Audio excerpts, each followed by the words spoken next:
Hey guys, welcome back to the Blue Collar Future Podcast. I'm your host, Jaden Robison, and we've got our co-host, Jessie, with us today. Jessie, what's up, dude? Came down to Ogden to do a little in-person podcast with you as a adult. Right. We are trying out a new studio today, so we're going to see how this goes. It's a family friend of mine, and we've got all of our stuff here, and it's really cool new setup they got going on. So I will actually link in the podcast some of their resources, because the studio is for the Building Utah Youth Organization and the Rapport Leadership International. So today we've got us a topic episode, the Punchlist, and we're going to talk about some current events, I think, is what the best way to sum it up is. Yeah. So we keep seeing everywhere online, from Gary Vaynerchuk to the NVIDIA CEO saying that electricians and plumbers are going to be the next millionaires. And we just kind of want to discuss, is there any truth to that, any weight to that statement, or is it just another social media headline that doesn't really show you what's going on out here? There's a lot of talk right now kind of surrounding AI replacing white-collar jobs. And I've seen a lot of people saying, like, electricians being the next millionaires, like you said, and it's kind of weird because I'm not sure what to think about it, because I'm like, on one hand, you've got a lot of people like us pushing people towards the trades, but I feel like we aren't telling people that you're just going to be millionaires or something like that. Like, it isn't an end-all, be-all. And you've got people like Gary Vee and NVIDIA's CEO saying they're going to be millionaires. I feel like it's a little misleading. But also, I wonder why. I mean, we ought to discuss why someone like the CEO of an AI company is pushing people to the trades. I mean, it's kind of interesting, because you would think he would be like, well, the AI wave is here. Like, it's time to, get in and get rich quick. But instead it's, go to the trades. There's a lot of demand for it. So, yeah. And I think, I think a lot of it would be like, the NVIDIA CEO, for instance, he's probably telling people to go to the trades in the same sense of, the people, like, obviously the people that found gold in the gold rush got rich, but the person that sold the shovels and all the equipment and everything else also got rich. So he's probably thinking, like, I need all these data centers built. I need people to do this. I need electricians. I need that sort of stuff. So he's probably promoting it and sort of a self-interest as the tools to get this AI boom going, is what I would think. Now, Gary, I think Gary's probably, he's been ahead of the wave on a lot of things, and like telling people to, whether it was from trading cards or social media posting and all that sort of stuff. So he's probably getting ahead of it in the same sense that, like, he can see there's the opportunity, so he's going to speak on it. Yeah. I mean, I feel like partially it leaves a gap for them. It's kind of weird. I do think there's a lot of people getting into AI stuff, and we know that it takes a lot of infrastructure to build out this stuff. And it's kind of interesting, because there's going to be a resource problem to build all of these data centers and all of the, like, water intake it requires, and for cooling all of these things down, but especially, the trades gap.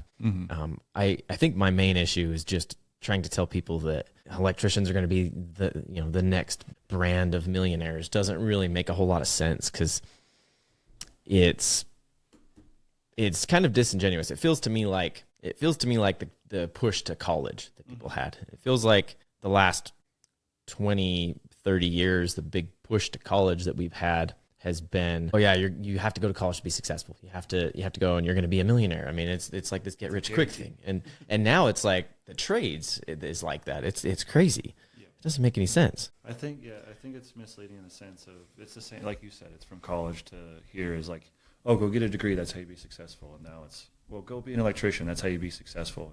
I think what they're saying is misleading, because they're saying, oh, electricians and plumbers and tradespeople are going to be the next millionaires, because obviously there's scarcity, right? There's a high demand and a low supply of trades, like skilled tradespeople, and then they need all this stuff built in their own self-interest. But I think they're leaving out the fact, like, they're probably speaking about the person that owns the company, or the person who's facilitating this. Like, obviously you had the skills, you built the electrical company, you built the plumbing company, you built the concrete or masonry companies.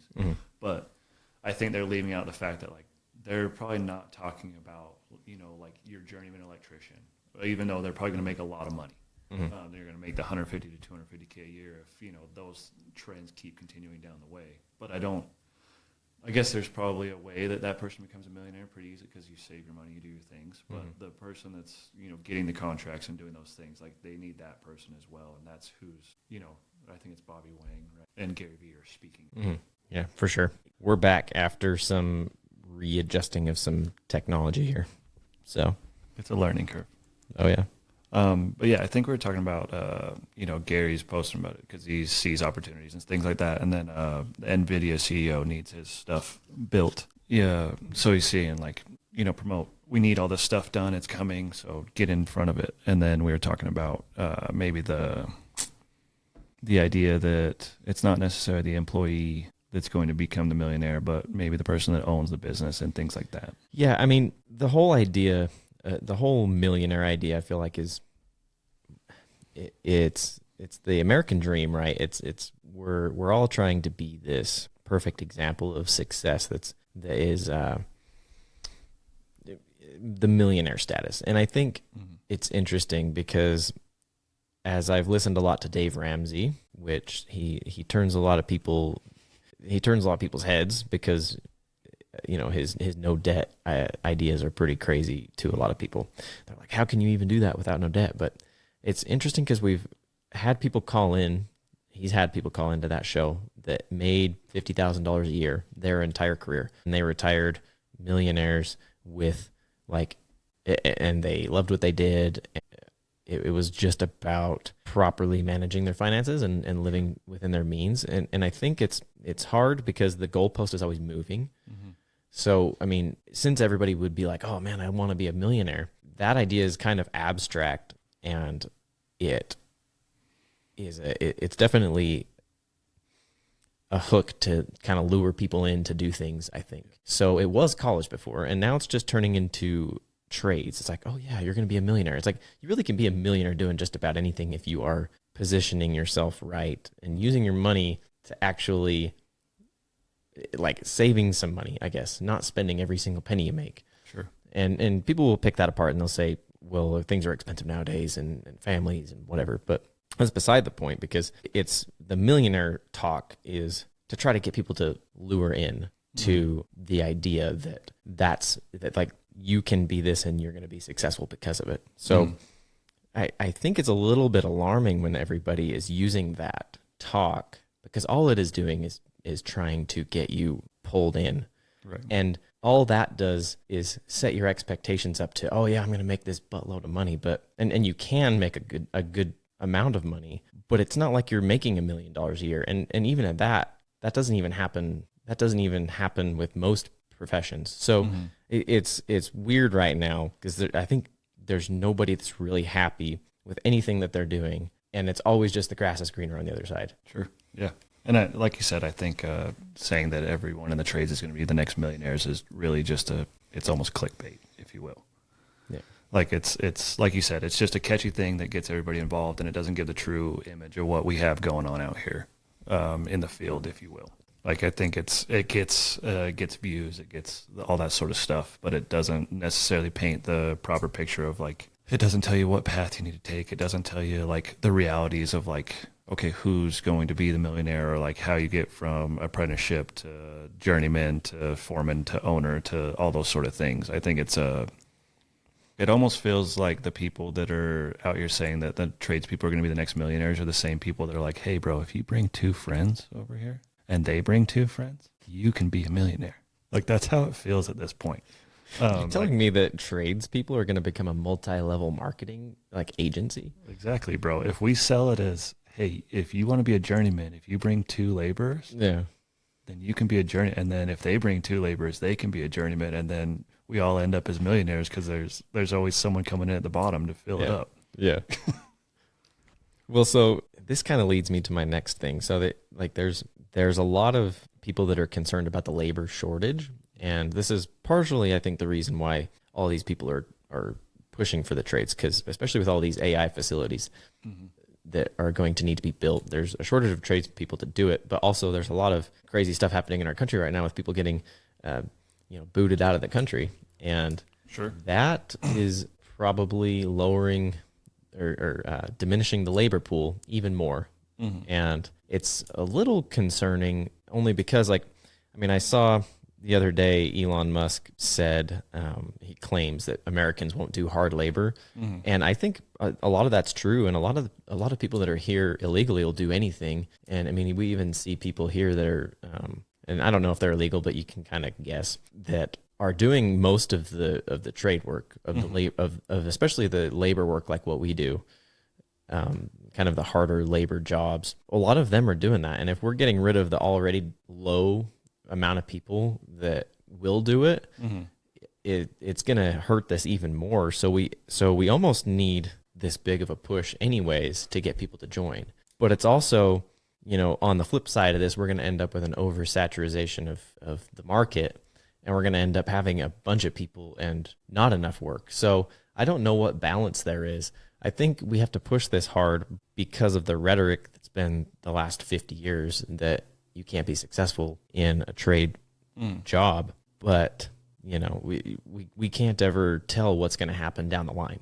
Yeah. I mean, what happens when everybody went to trades and now all of a sudden they're not even close to in demand anymore? And even right now, there's a lot of people that act like you don't make enough money in them. And especially not as a laborer, you don't. So it's hard to know what's the right move. Yeah, it's how far do you want to swing that pendulum? Like, yeah, you can go so far this way and then back so far this way, but neither of them are good. We need a happy medium. And yeah, I think there's a reason that we're pushing the rhetoric of like trying to get people in the trades and getting them sold on this and all this sort of stuff, especially if, you know, our current situation is removing a lot of people that are willing to do those jobs or these jobs, pardon me. Because, you know, like a lot of those people are going to come into the country and do whatever's necessary to, you know, get where they need to be. And then you have, on the other flip side of it, is like you have people that have been taught their whole life that they need to go a different path because, you know, it kind of looked down on the construction industry as like, oh, those people didn't do good in school, those sort of things. And like that's kind of the image that's been painted. So it's now we've swung that pendulum way over here from like, oh, people ended up in construction because they failed at everything else, to now it's, oh, you're going to be a millionaire if you join the trades. And it's like, okay, that's a big swing. Yeah, let's bring that back here into the middle, and let's be a little more realistic. And maybe that's what you and I are a little better about, is we're not selling people on this pipe dream, if you will, that if you join the trades, you're immediately going to be successful and you're going to be making all this money and all this sort of stuff. But like we need to do better as an industry of marketing this in a realistic way and telling people how it actually happens and that sort of stuff. Not just like, hey, dude, just go think about being an electrician. You're a millionaire. Like you have so many certifications. So like there's so many steps that are from day one to the millionaire status, and like they're completely leaving all of that out. Well, I mean, we got to at least talk about nowadays how it's hard to even make a living with one skill set.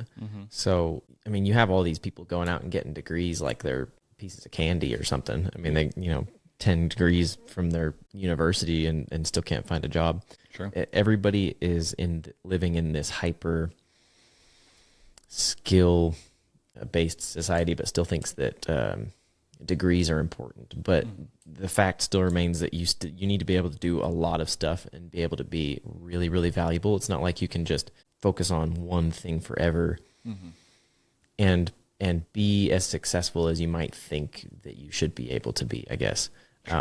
Like you couldn't, I think there's still something to be said about becoming an expert and a master at what you do, but most people are getting there by getting really good at one thing and then like learning all these other different skills that allow them to set themselves up in another way. I mean, and this mainly leads me to the business owner part. So you're starting off in a trade and you're learning the skills of the trade, and then you've got to go learn leadership skills and business skills and accounting skills and all of these things that are going to help you encapsulate the business model. And that's kind of how people have always gotten wealthy. Nowadays, everybody's doing that at all times, I think. So it's weird because everybody's got multiple things going on, multiple side hustles, all of this stuff just to kind of get by. And I think that used to set you apart from everyone else, and now it doesn't. So it's kind of weird that way. Still, regardless, you need to be able to become as valuable as you can to be able to do things that other people can't. Sure. And to set yourself apart. But where's the line? Where's the line? Where is it where you're all of a sudden a jack of all trades, master of none? Yeah. I don't know. Yeah, I think the good thing about construction is everything's kind of in the same ecosystem. You know, it's like, for instance, my brother-in-law goes and gets a degree like in to be a translator and all that sort of stuff. But then as soon as he graduates college, you know, AI is what it is now. So he can't really find a job in this thing that he went through and like specialized in. Versus like in construction, you know, maybe these two things don't sit juxtaposed to each other. But I feel like construction, at least the path to success in construction is all contained in the same ecosystem, right? You know, you show up your day one, whether you're a laborer or going through an apprenticeship, you go to become a journeyman. From journeyman, you become a foreman, or you become, you know, and then from foreman, you come from operator to business owner. And then once you're the operator and business owner, you can turn, you know, all those sort of skills into something else that's within your ecosystem, whether it's content creation like we do, or it's someone that's flipping houses, or someone bringing in another service-based version of their work. So it's like maybe you have the guy that does, he's an electrician commercially, but then he brings in a service base to do residential and stuff because he also has that, and he's gone through all these steps and ended up at that point. So now he has the time to bring that in. I think a lot of it is like people get stuck on that whole like your average millionaire has 7 streams of income, right? And they all think that it means 7 different things, or like they're all doing 7 different things at once. But really, like I relate that to construction very well because it's you only get those 7 streams once you get to the operator owner position, and you're like, okay, now I have the time. Like I've developed all these skills, like whether it's from, you know, the trade itself to the leadership to the content creation to the, you know, like other opportunities that you're able to see. And you can bring those 7 streams of income in and see, like I said, it's like, okay, well, we do like this work commercially. So what if I brought in a service-based thing? And then you have that time versus like a lot of people seem to think that like, okay, day one, I'm going to start on 7 different things. It's like, no, you just, like I said, I like the construction. It's all in the same ecosystem. It's in the same like pipeline almost. Yeah. Yeah. Well, I mean, that's what we talk about a lot. Like you can move up. Well, you can jump around trades and get a really good sense of the process. And then you can use that in like another profession. I'm going to use project manager as an example. Like you can go be a project manager and really make pretty decent money depending on who you're working for. And that requires a knowledge of all the trades, but you don't necessarily need to have experience in them to do that because that's a different skill set. It's project management is, you know, communication and leadership as well, and obviously a lot of kind of soft skills, we'll say, compared to the actual physical kind of hard skills that you have in construction. But like it's always been told to me, and kind of what I've seen in the residential world, that framers kind of have a natural progression to be able to be general contractors and home builders. Sure. Yeah. And I think a lot of people do it, but framers, especially because they kind of have to have interactions and knowledge of the entire project, like with every trade. Like framers are directly impacted by us, by the concrete guys, and directly impact HVAC, electrical, plumbing, all that stuff. So even us. Exactly. Even you guys, like you guys have got to put stuff over the framing and stuff. So being a framer and learning framing is really good for skills down the road because you can go, like, you know how the process works. And if you dedicate yourself to becoming really good at framing, you know what good framing looks like, you know how it affects other people. And even if you had jumped to another trade, you know how framing affects them because everybody like the sheetrock guys get really affected by the framing because they can't. I mean, you can't make a wall look good if the lumber's terrible and terribly framed and stuff. So like everything kind of affects each other, and you can get really good at the one thing, and then that's when you kind of start branching out, and then maybe you can get really good at framing, work for a framing crew, and then go be your own general contractor or work for a big company, and you have all of this expansive knowledge if you've been paying attention. Or I still feel like you can be at least moderately successful in your one trade. But I guess my thinking has always been, not everybody can do this like progression of getting up to be a general contractor. Not everybody can go move all the way up through the ranks, and not everybody wants to. So it's kind of weird to think about, because how successful do you want to be, and how successful can you be in a trade if you only want to just show up to work? I'm not too sure about that. Yeah. I don't know. I mean, I think I see a lot of guys that are, but most of the people that are in that position are kind of like part of this old culture, this old trade culture, where they are like literally physically broken down, been on the cigarettes and heavy alcohol diet for their whole life, and they probably look like hell. Yep. And I don't really know if you could call people like that very successful, but they're really good at what they do. So we're in an interesting position, because who's to say you can really be really successful in the trades just doing a trade for your whole life? I don't know the answer to that. And I think that's what people's issue is. People are like, well, you can't just be a laborer forever and be successful. Like, well, yeah. And, oh, well, yeah, you can't be a mason. You can't be a mason laying brick or block forever and be successful. And it's like, we don't really know, because how many of those people actually stay in that position? They probably move on. There's a lot going on here.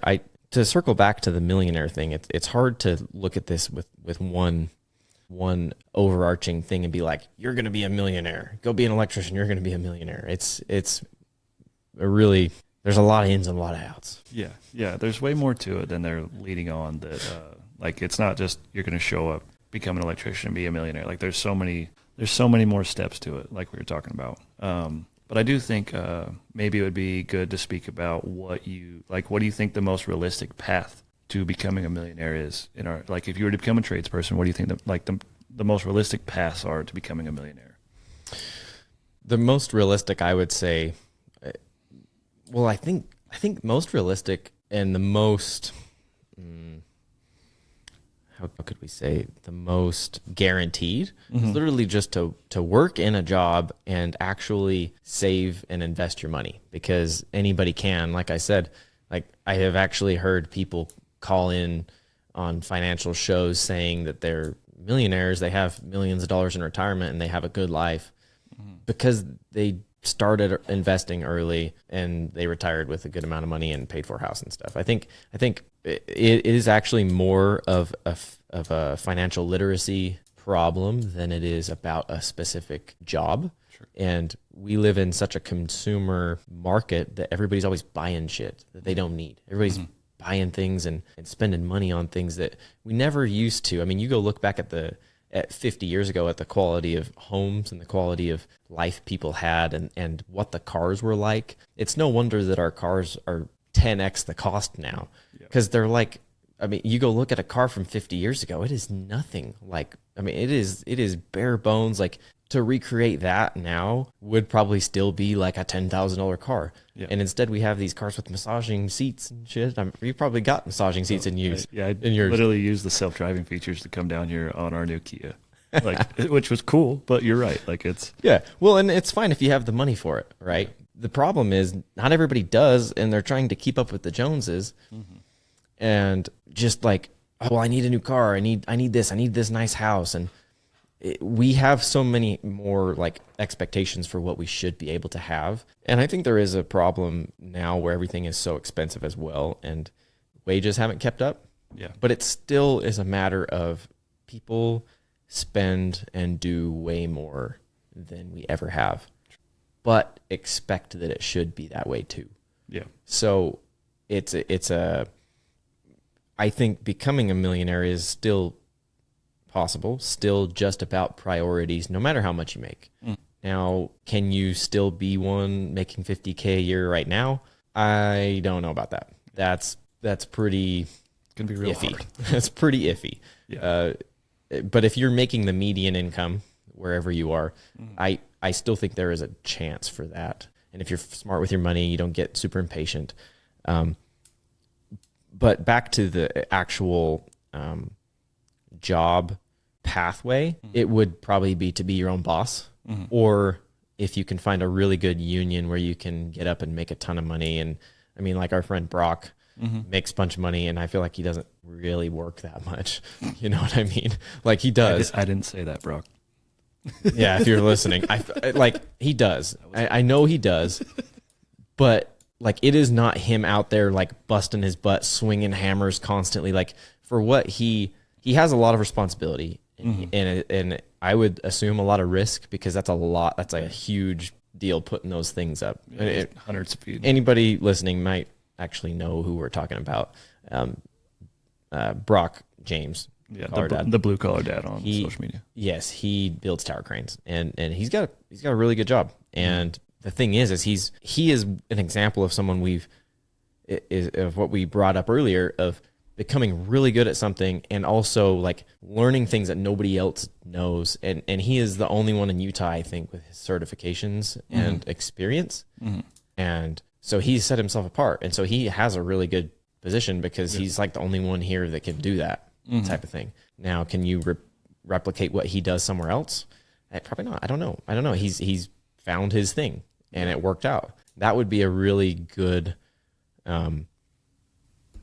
pathway. Right. Yeah. Brock is in a highly specialized position. Brock has done everything he's needed to do to get to where he's at now. And then on top of that, Brock is willing to be the guy that goes in on Saturday and Sunday. Yes. He's willing to, like, he sees, okay, I get double time or, whatever it is. And he's in there doing it because he knows not only has he created a high paying skill set for himself, but he also sees the opportunity to like, okay, well, I already get paid this, but I can go double it if I go to Saturday and Sunday, and he can get ahead and get to where he wants to be in his life. Yeah. Like he's one of those people that we can reference that is making a lot of money and they are not just working like 80 hours a week every week. Like he is actually making a lot of money and not working constantly, I guess is what I meant by he doesn't actually work that much. Like a lot of people will say on TikTok, there's a trend going around. It's like y'all blue collar are trying to flex, 100 or 6-figure checks, but working 80 hours a week or something like that. Yeah. And it's funny because everybody always gets in the comments and they're like, I work 40 hours a week and I make over 100K. And it's like, because they're singling out younger kids that are working a ton, making not as much per hour, but getting a bunch of overtime and stuff. And still, but they're still doing it. They're still making money. And at some point they're going to be able to make a bunch of money, not work a ton, exactly like what Brock is doing. Yeah. And his progression was actually, he was in the iron workers union doing that. And then he switched over to the operators union and decided that he was going to be a tower crane tech. So he's not, I think he's in the operators union, but he like builds them. Yeah. Yeah. He's the guy that can go, like if something breaks down, Brock is the one that's going to show up and fix it. Sorry. We have my little chihuahua over here and he's on an adventure, if you will.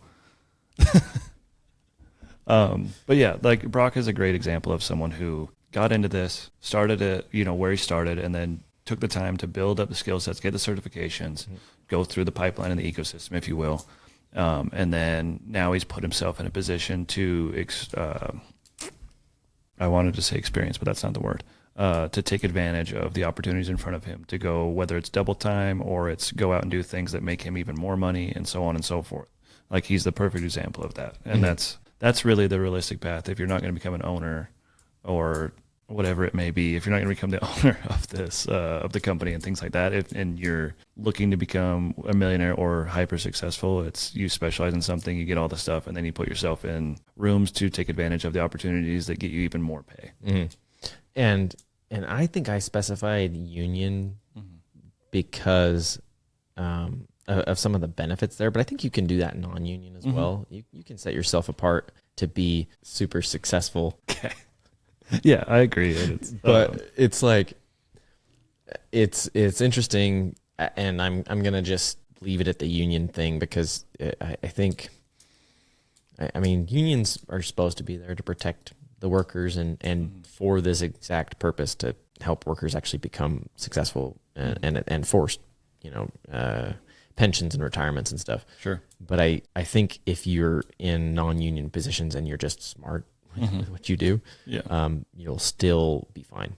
I think it is worth noting that I know of people that own their own businesses that probably are not really, maybe millionaires by net worth, but not really because they don't really have any money available because they don't really save money. So it still is like, even if you're making 200 grand a year, 300 grand a year, whatever it is, at running your business, if you're not setting any money aside and you still spend all of it because people figure out a way, will figure out a way to spend 200 grand really fast, as I've found out,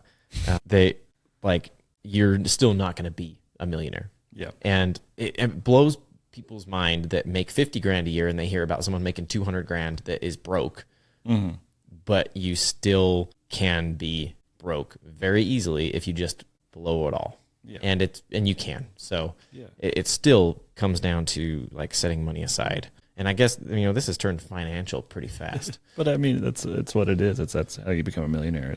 We've talked about it before of like when I was a teen of the 60 Minutes when they went out to the oil field and they're like, oh, how much money do you make? He goes, oh, I make this. And you go, how much is in your bank account? He goes, I got like $300.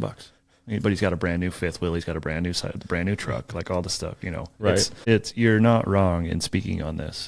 That's how you can make as much money as you want, but if you don't do anything, smart with it, you're never going to get to that goal. And like you said, that's where the union is good, is because that comes out of your paycheck anyway. Yeah. Like you're not doing it. They're putting it over there. That way when you get to retirement, you have something. Yeah. I think the bigger issue here is that people just don't ever plan for things that may happen. So I don't really want to get into too much here, but being overall prepared, even with insurance type stuff and emergency funds and all of that stuff is really important in case something bad happens, but also not being over leveraged in debt. But the problem is also that the goalpost is always moving, because it's always it gets further and further away. It starts off with those young kids in the oil field. They've got the brand new fifth wheel and the brand new, F550 probably platinum and Marsh Gray, King Ranch. Right. Hey, those are awesome trucks, but still. And they got all these brand new toys. 5 to 10 years, they're going to want more brand new toys. Sure. And they're going to end up spending just as much money again. And so it's at what point is it, okay, I just need to I need to get something half the cost, because it's very attainable. It's very easy to do something half price of what they're doing and set money aside. Yeah. Because this thing is going to depreciate insanely and I'm going to lose all my money on it. People don't like to think about their personal possessions as something that's going to go down in value that much. But the goalpost is always moving and people are just dumping money into things that lose value, only lose value. You go buy a brand new F550 Platinum, that thing is only losing value. It does literally, unless they stop making them. And you have the last one of that year and the last platinum with the last massaging seats that is losing value. Okay. It goes down. That's all. Yeah. So you can't hardly have zero money in savings and retirement and do all that stuff and then go buy this thing with all debt and expect to be wealthy. You can't do that. Yeah, but that's how everybody is nowadays. 0% financing, zero money down. Your payments can be $500 a month, but you're going to have a 10-year freaking loan on this. Yeah. It's just like the 50-year mortgage thing. Oh, dude, crazy. It sounds great, but now you're just paying interest for 20 more years and you've doubled the cost. I think the idea you're speaking on is learn to practice delayed gratification. Yep. Yes, it's really you're 21, 22, making a lot of money. Yeah, it's really cool to have, like I said, the big King Ranch. But, if you think about, well, if I just drive the truck that I have and, save all that money for 10 years, then I can afford, if you've put it in the right places, you can afford to have that truck, and not even think about it versus like you were saying, otherwise you're just perpetuating a payment for the rest of your life.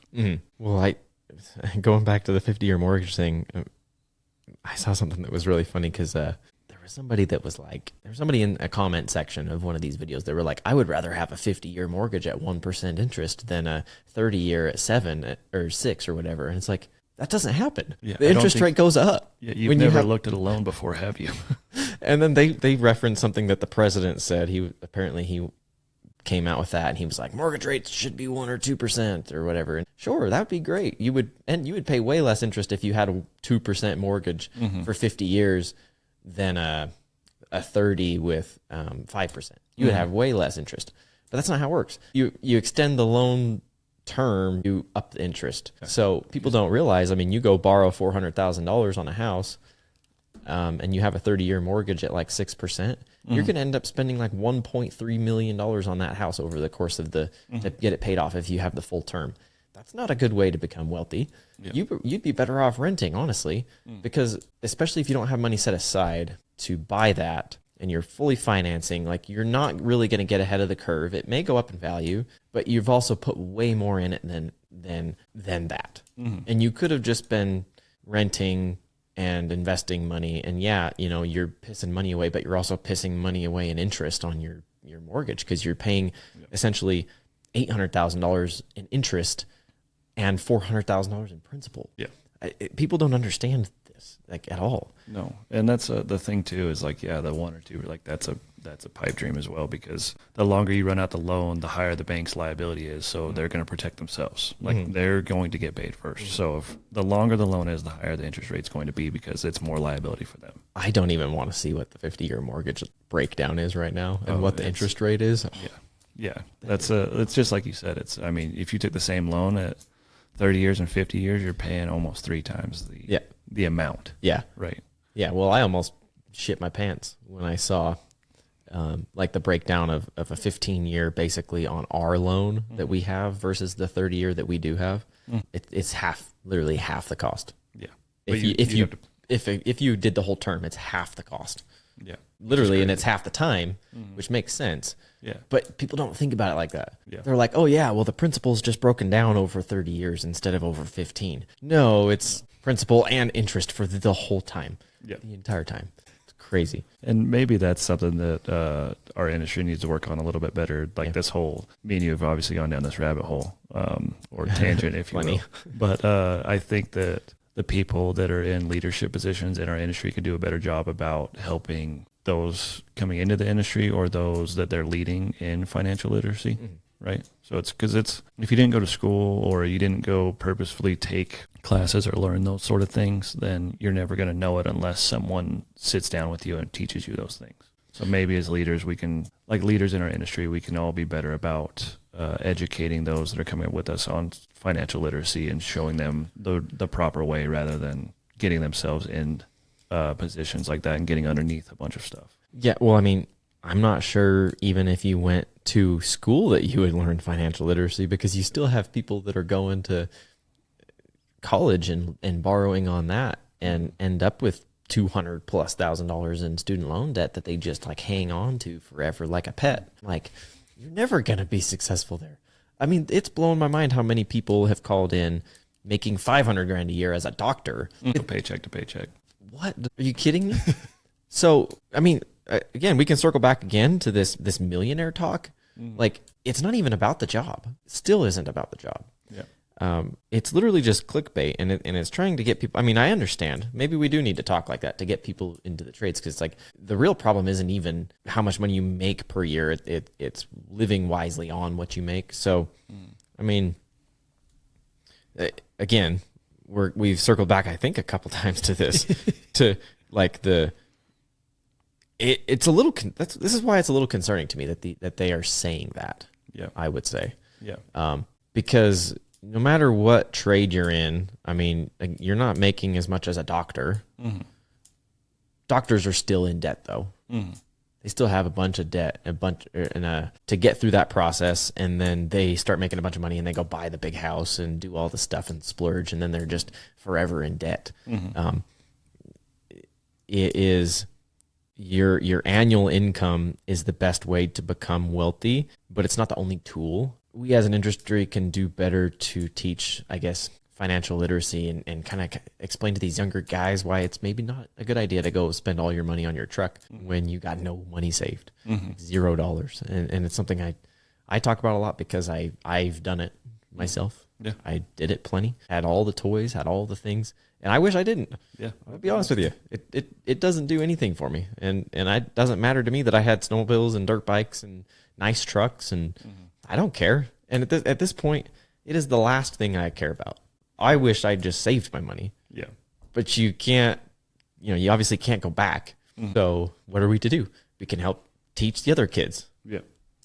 Even if they don't listen, we can be like, you probably ought to save some money there. At least someone's saying it. Yeah.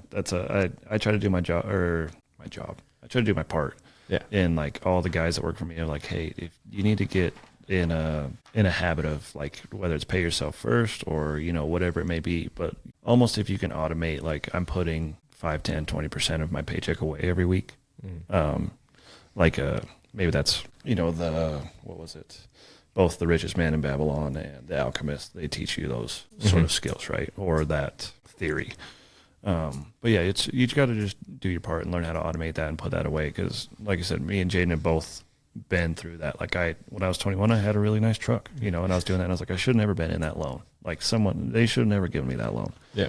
But I learned from it, and you and I would not be where we are without those experiences. And like you said, maybe we need to do our part and make sure that the next person in line doesn't do that because we've already done it, so we've made that mistake, right? Kind of like that's what Dad tries to tell me. He's like, you don't need to make the same mistakes I did. Like I've already done those, so if you just want to ask about them, I can tell you everything. But yeah, I think like you want to get 1 million views, yeah, go say that.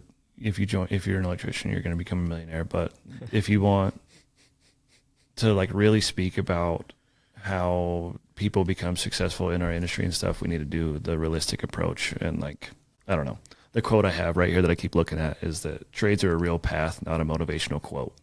You still need a work ethic. You still need soft skills. You still need long-term thinking, and you still need financial literacy to achieve this goal of becoming a millionaire. If you're going to join the trades, it's not just this get-rich-quick scheme that's been presented online by people that want to gather all of your views and, kind of sell you on this pipe dream. Yeah. Well, I mean, this can be something we've talked about before as well. Like, a lot of it is social media, like people comparing to each other, and what you're seeing on social media isn't real. Your own, like, who's gonna pop up on social media and show their negative bank account balance? Yeah. Probably not very many people. Yeah. Probably not very many people. I would still say, learning a trade has gives you the ability to potentially change your life if you make the most of it. I mean, one of the things I see that people do wrong is they just show up to work, and that doesn't get you wealthy anywhere. You still have to work at just about anything you do, more than just your 40 hours a week. And even if that's just thinking about work when you're not at work, like obviously we want to go to work and go home and shut off and be done, but you still need to have that future planning, like you said. Where do I want to be? What can I do to be better? We need to normalize having some reflection time on what we're doing at work. Like, I've really liked my morning reading and journaling and stuff, and it's not very hard, and it doesn't even take very long, but it helps me to kind of focus what my purpose is, and also to allow me to enjoy what I do and the satisfaction that comes with it. But I'll say, because I just went through this, being in a trade is awesome because you can get into a house for, I would say, cheaper than you could just go buy one. Because of what we just did and all of the work we put into building our own house. You can use your own trade, your own skills to obviously build your own house, and then use your connections to get good deals and get things going.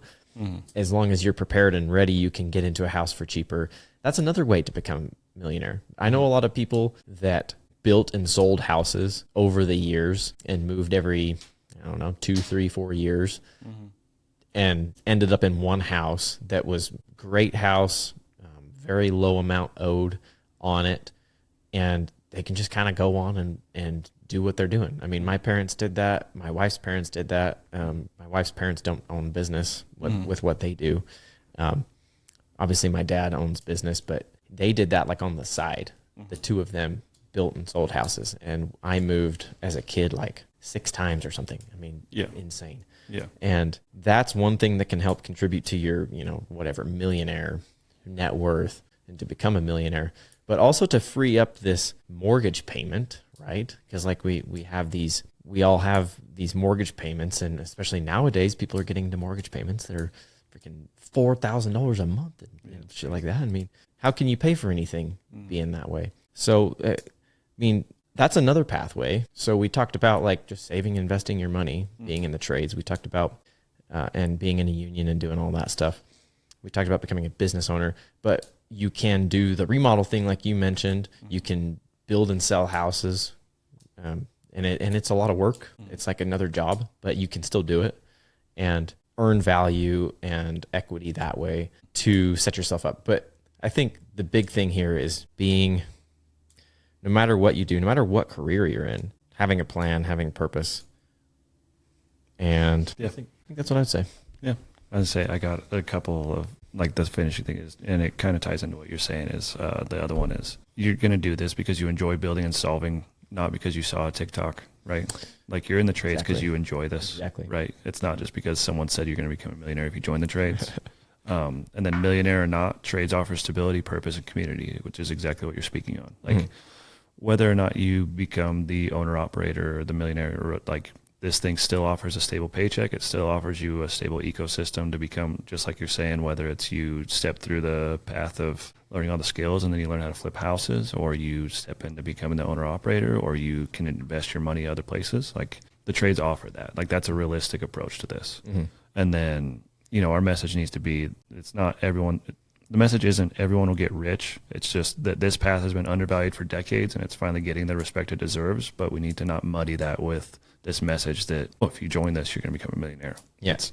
It's a realistic, stable thing that can create a life where you can be successful no matter how you define it. I would add to that too, that doubling down on enjoying the building, because I have felt for a while like people don't like being in the trades and don't see it as a valuable option because they see the hard work and they see all that stuff, but also because they've heard the rhetoric forever in their head that you need to go to college to be successful. So understanding that you can be satisfied with what you do, and understanding that you can go to work and use your hands and build things and still be successful, I think is super crucial there. And the more and more people are using social media actually to show that they enjoy what they do is going to make people be like, oh yeah, I actually would like to do that.